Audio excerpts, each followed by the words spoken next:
വസല്ലം പറഞ്ഞു, മാ ഹഖ്ഖു ഇംരിഇൻ മുസ്ലിമിൻ ലഹു ഷൈഉൻ യുരീദു അൻ യൂസിയ ഫീഹി യബീതു ലൈലതൈൻ ഇല്ലാ വസിയത്തുഹു മക്തൂബത്തുൻ ഇൻദഹു. ഏതെങ്കിലും ഒരു കാര്യത്തെപ്പറ്റി വസിയത്ത് ചെയ്യാൻ ഉദ്ദേശമുള്ള ഒരു മുസ്ലിമായ മനുഷ്യൻ അത് രേഖപ്പെടുത്തി വെക്കാതെ 2 രാത്രി പോലും കഴിച്ചു കൂട്ടുന്നത് ഉചിതമല്ല, ശരിയല്ല എന്ന് അല്ലാഹുവിന്റെ റസൂൽ പറഞ്ഞിരിക്കുന്നു. വസിയത്ത് എന്ന് പറഞ്ഞാൽ വിശുദ്ധ ഖുർആനിലും ധാരാളം ഹദീസിലും വന്നൊരു കാര്യമാണ്. ഖുർആനില് പല ആയത്തുകളിലും വന്നിട്ടുണ്ട്. ദവാ അദ്ലൈ മിൻകും, നിങ്ങൾ 2 വിശ്വസ്തരായ സാക്ഷികൾ മുഖേന വസിയത്ത് നിങ്ങൾ രേഖപ്പെടുത്തി വെക്കണം എന്നാണ്. 2 സാക്ഷികൾ മുഖേന വസിയത്ത് രേഖപ്പെടുത്തും. വസിയത്ത് എന്ന് പറഞ്ഞാൽ ഒരാൾ തൻ്റെ സ്വത്തിൽ നിന്ന് തൻ്റെ കാലശേഷം മരണാനന്തരം ഇന്നതൊക്കെ ചെയ്യണമെന്ന് പറഞ്ഞുകൊണ്ട് എടുക്കുന്ന തീരുമാനമാണ്. അത് അങ്ങനെ തീരുമാനം എടുത്ത് ചെയ്യുമ്പോൾ അത് സാക്ഷികൾ മുഖേന രേഖപ്പെടുത്തി വെക്കണം. 2 സാക്ഷി, അഥവാ അതിൽ 2 നീതിമാന്മാരായ സാക്ഷികൾ അവർ മുഖേന വസിയത്ത് രേഖപ്പെടുത്തി വെക്കണം എന്നാണ്. ഇതാണ് വസിയത്ത്. ഇത് അനുവദനീയമാണ്, പുണ്യകർമ്മവുമാണ്. അങ്ങനെ ചെയ്യുന്നത് സാമ്പത്തിക ശേഷിയൊക്കെയുള്ള ആളുകൾ, കൊടുക്കാൻ കഴിവുള്ള ആളുകൾ അങ്ങനെ വെക്കുന്നത് വലിയൊരു പുണ്യമാണ്. ആ വസിയത്ത് ഉപകാരപ്രദമായ കാര്യങ്ങളിൽ മാത്രമേ ചെയ്യാവൂ. ഉപദ്രവകരമായ വസിയത്ത് ചെയ്യാൻ പാടില്ല എന്ന് ഖുർആൻ പറയുന്നുണ്ട്. ഉപദ്രവകരമായ വസിയത്ത് ചെയ്യാൻ പാടില്ല, ഉപകാരപ്രദമായ വസിയത്ത് ചെയ്യാവുന്ന. അനുവദനീയമാണ് മാത്രമല്ല, നിർബന്ധമായ വസിയത്തുകളുണ്ട്, അതും അങ്ങനെ ചെയ്തു പോകണം. ഇപ്പൊ കടബാധ്യത ഉള്ള ആളുകൾ, കടബാധ്യത ഉണ്ട്, ആ കടം അയാൾക്ക് രോഗാവസ്ഥയിലാണ്, വീട്ടാൻ സമയം കിട്ടിയിട്ടില്ല, അയാൾ എന്ത് ചെയ്യണം? ആ കടം രേഖപ്പെടുത്തി വെക്കണം. അത് തൻ്റെ സ്വത്തിൽ നിന്ന് വീട്ടാൻ വേണ്ടി വസിയത്ത് ചെയ്യണം. അത് വസിയത്താണ്, അത് നിർബന്ധമാണ്. മറ്റത് പുണ്യകർമ്മം മാത്രമേ ആവുന്നുള്ളൂ. ഒരാൾ വസിയത്ത് ചെയ്യാന്നുള്ളത് ചെയ്യാത്തതിന്റെ പേരിൽ കുറ്റമൊന്നും കിട്ടൂല, പക്ഷെ പ്രോത്സാഹിപ്പിക്കേണ്ട വളരെ പ്രധാനപ്പെട്ട ഒരു പുണ്യകർമ്മമാണത്. ഇതോ കടബാധ്യത ഉണ്ടെങ്കിൽ നിർബന്ധമായിട്ടും രേഖപ്പെടുത്തി സാക്ഷികൾ മുഖേന അത് വീട്ടാൻ നിർബന്ധമായിട്ടും വസിയത്ത് ചെയ്യണം. സ്വത്ത് ഓഹരി വെക്കുന്നിടത്ത്, ഒരാളുടെ മരണാനന്തരമാണ് സ്വത്ത് ഓരി വെക്കുന്നത്. സ്വത്ത് ഓരി വെക്കുന്നിടത്ത് ഓരോ ആയത്ത്, സൂറത്ത് നിസായിലെ ആ കുറഞ്ഞ 3-4 ആയത്തുകളാണ് ആകെ സ്വത്ത് ഓരിക്കുന്ന വിഷയം പറയുന്നുള്ളൂ. എല്ലാ നിയമയിലുണ്ട്. അത് പറയുന്നിടത്ത് ഓരോ ആയത്ത് പറയുമ്പോഴും മിൻ ബഅദി വസിയ്യത്തി യൂസി ബിഹാ ഔ ദൈൻ, ആ സ്വത്ത് ഓഹരി വെക്കേണ്ടത് ഇദ്ദേഹത്തിന് ഏതെങ്കിലും തരത്തിലുള്ള വസിയത്ത് ഉണ്ടെങ്കിൽ ആ വസിയത്ത് നിർവഹിച്ചതിന് ശേഷവും, ഔ ദൈൻ അല്ലെങ്കിൽ അയാൾക്ക് കടബാധ്യത ഉണ്ടെങ്കിൽ അത് വീട്ടിയതിന് ശേഷം മാത്രമേ ഓരി വെക്കാവുന്ന. അയാൾ വസിയത്ത് ചെയ്തിട്ടുണ്ടെങ്കിൽ അത് നടപ്പാക്കണം. പിന്നെ കടബാധ്യത ഉണ്ടെങ്കിൽ അത് വീട്ടണം. ഇതിന് ബാക്കിയുള്ള സ്വത്ത് ഓരി വെക്കാവൂ എന്ന് ഖുർആൻ പറയുന്നുണ്ട്. അപ്പൊ അങ്ങനെയാണ് വസിയത്തിന്റെ പൊതുവായ നിയമങ്ങൾ. ഈ വസിയത്ത് വലിയൊരു പുണ്യകർമ്മമാണ്. ഓക്കെ, ഇത് 3-1 കൂടുതൽ പാടില്ല എന്നുള്ളത് നമ്മളെ ഹദീസ് വായിക്കുമ്പോൾ നമുക്ക് വരും അടുത്ത ഹദീസുകൾ. ഈ ഹദീസിൽ പറയുന്ന കാര്യം ഇബ്നു ഉമർ റളിയല്ലാഹു അൻഹു ആണ് പറയുന്നത്. ഇബ്നു ഉമർ എന്ന് പറഞ്ഞാൽ ഉമറുല്ലാഹിന്റെ മകൻ അബ്ദുല്ലാ ഇബ്നു ഉമർ ആണ് പറയുന്നത്. അദ്ദേഹം പറയുന്നത്, അള്ളാഹുവിന്റെ റസൂൽ പറഞ്ഞത്, ഏതെങ്കിലും ഒരു മുസ്ലിമായ മനുഷ്യൻ എന്തെങ്കിലും വസിയത്ത് ചെയ്യാൻ ഉദ്ദേശിക്കുന്നുണ്ടെങ്കിൽ അത് രേഖപ്പെടുത്തി വെക്കാതെ, മക്തൂബത്തുൻ ഇൻദഹൂന, തൻ്റെ അടുക്കൽ രേഖപ്പെടുത്തി വെക്കാതെ 1 രാത്രി പോലും 2 രാത്രി പോലും കഴിച്ചു കൂട്ടരുത് എന്നാ. അങ്ങനെ വല്ല പദ്ധതിയും ഐഡിയയും ഒരാളടുത്ത് ഉണ്ടെങ്കിൽ അത് ഏറ്റവും നേരത്തെ എഴുതി രേഖപ്പെടുത്തി വെക്കണം എന്നാണ്. ഈ ഹദീസ് റിപ്പോർട്ട് ചെയ്യുന്ന ഇബ്നു ഉമർലാന് പിന്നീട് പറയുന്നൊരു സംഗതി ഉണ്ട്. ഈ വാക്യം റസൂലയിൽ നിന്ന് കേട്ടതിന് ശേഷം എല്ലാ ദിവസവും ഞാൻ എനിക്ക് പറയാനുള്ളതൊക്കെ എഴുതി വെച്ച് തലേണ്ട ചോട്ടിൽ വെച്ചിട്ട് കിടക്കലുള്ളിരുന്നതാണ്. അപ്പൊ അങ്ങനെ പരിപാടി ഉണ്ടെങ്കിൽ മനസ്സിൽ ഇങ്ങനെ കൊണ്ടുവരുന്നത് വെറുതെ കുട്ടികളോട് ഇങ്ങനെ പറഞ്ഞിട്ടാ പോരാ. അത് പിന്നീട് വൻ പ്രശ്നങ്ങൾ ഉണ്ടാക്കും മരണശേഷം. വാപ്പനോട് പറഞ്ഞാണ്, ഉമ്മനോട് പറഞ്ഞാണ്. ഒരിക്കൽ വാപ്പ അങ്ങനെ ആശുപത്രിക്ക് കൊണ്ടുപോയിക്ക് ഞാൻ ചോദിച്ചപ്പോൾ വെറുതെ ഒന്ന് പറഞ്ഞിനി, നിങ്ങളാരും കേട്ടിട്ടില്ല.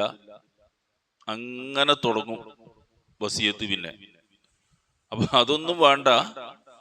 വാപ്പാന്റെ കുട്ടികൾ തന്നെയായിരിക്കും ഒക്കെ, എല്ലാവരും ഒക്കെ നല്ല കുട്ടികളായിരിക്കും. അപ്പൊ അത് നല്ലക്ക് എഴുതിച്ച് സാക്ഷി മുഖേന എഴുതിയാൽ രേഖപ്പെടുത്തി വെച്ചാൽ രേഖയായി.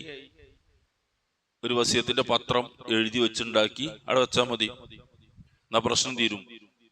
അത് നല്ല ഓർമ്മയും വിവേകമൊക്കെ ഉള്ളപ്പോൾ ചെയ്യേണ്ടതാണ്.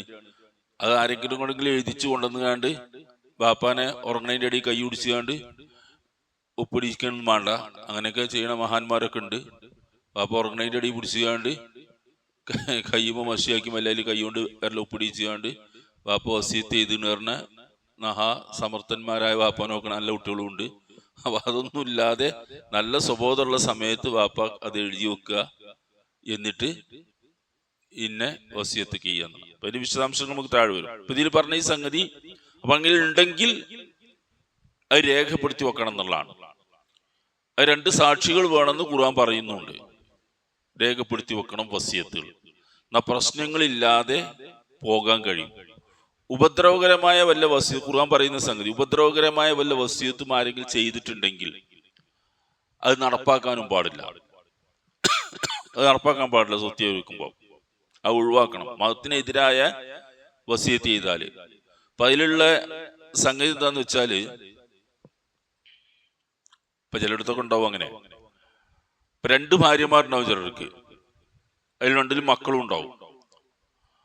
അപ്പോ ഒരു ഭാര്യനോടും കുട്ടിയോടും ചിലപ്പോൾ താല്പര്യം ഉണ്ടാവില്ല, ഒരാൾക്ക് ഉണ്ടാവില്ല. അങ്ങനെയൊക്കെ ഉണ്ടാകാലോ.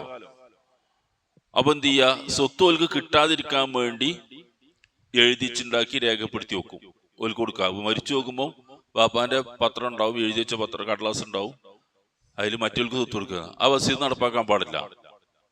നടപ്പാക്കാൻ പാടില്ല. സ്വത്ത് ഊരിക്കുന്നവര് ചെയ്യേണ്ട കാര്യമാണ്. അത് നടപ്പാക്കാൻ കാരണം ഖുർആൻ പറഞ്ഞ വൈറ മുലാരിൻ വസിയത്ത് എന്ന, ഉപദ്രവകരമായ വസിയത്ത് അല്ലാതെ തന്നെ പറഞ്ഞു. ഉപദ്രവകരമായ വസിയത്താണെങ്കിൽ അത് നടപ്പാക്കാൻ പാടില്ല, ഒഴിവാക്കും വേണം. അപ്പൊ ഇതിലൊക്കെ ശരിക്ക് ചെയ്യേണ്ടത്,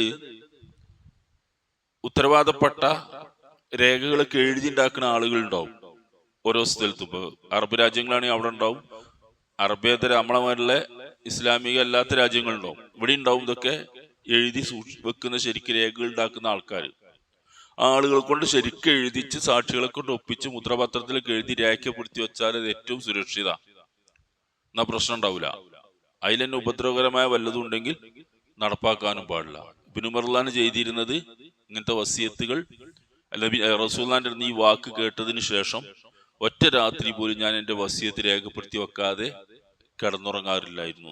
അപ്പൊ അങ്ങനെ വല്ല പദ്ധതി ഉള്ളവരൊക്കെ ചെയ്യാം.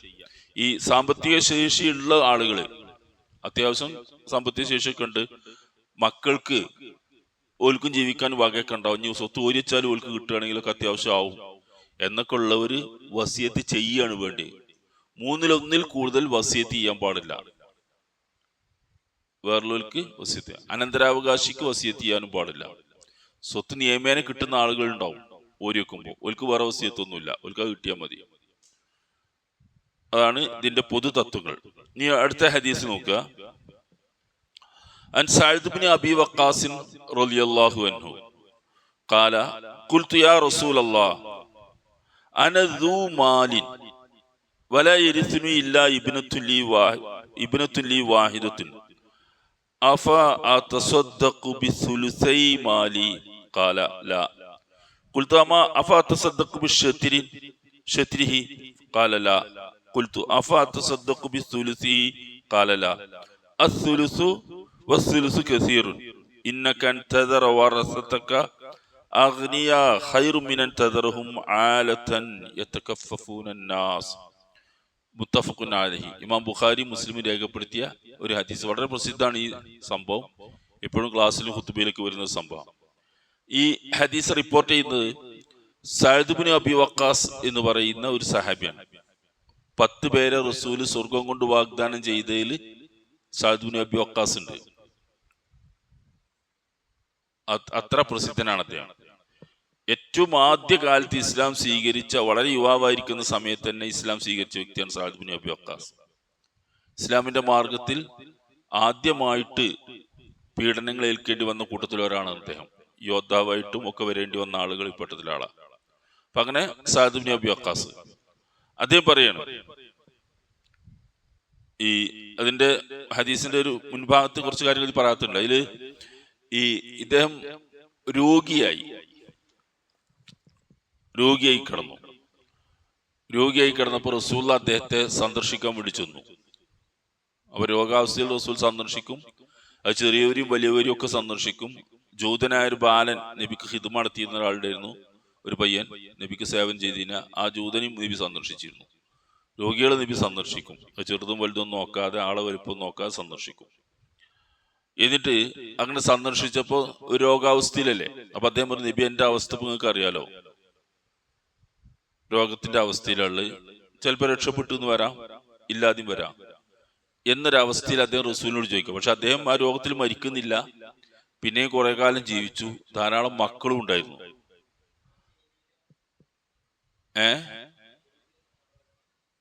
ചൈനയിലാണ് എനിക്കല്ല, പക്ഷെ അദ്ദേഹം മക്കത്ത് മദീനക്ക് പുറത്തു പോയിട്ടാണ് മരിച്ചത്. ചൈനയിലാണ് കേട്ടോ. ഓ, എനിക്കറിയില്ല. ഖബർ ഉള്ളതുകൊണ്ട് മാത്രമാവൂല, ഖബർ ഈ പലയിടത്തും ഉണ്ടാക്കും ചില ആൾക്കാരൊക്കെ. ഖബറുള്ളതുകൊണ്ട് മാത്രം വിശ്വസിക്കാൻ പറ്റില്ല, നമുക്കറിയില്ല ചൈനയിലാണോ എന്നുള്ളത്. ഏതായാലും അദ്ദേഹം അവസാന കാലത്ത് അബൂബക്കർ ഉമറിന്റെ കാലത്ത് പിന്നീട് ഇങ്ങനെ യുദ്ധങ്ങളും പലതും നയിക്കുകയും അതിലൊക്കെ പങ്കെടുക്കുകയും ചെയ്ത് കുറെ ദൂരമായിട്ട് ധാരാളം മക്കളൊക്കെ ഉണ്ടായിരുന്നു അദ്ദേഹത്തിന്. പിന്നീട് ഈ സമയത്ത് അദ്ദേഹത്തിന് ഒരു പെൺകുട്ടി മാത്രമേ ഉള്ളൂ. ഈ പറയുന്ന സമയത്ത് മരിക്കുകയാണ് ചെയ്ത്. ഈ ഖബറുണ്ട് വിചാരിച്ചാണ്ട്, പേരുണ്ട് വിചാരിച്ച് ഞാൻ ഉറപ്പിക്കാൻ പറ്റൂല, ചിലപ്പോൾ നേരുവാകാം. അങ്ങനെയൊക്കെ സംഗതികളുണ്ട്. കാരണം ഖബറൊക്കെ പലയിടത്തും ഉണ്ടാക്കലുണ്ട്.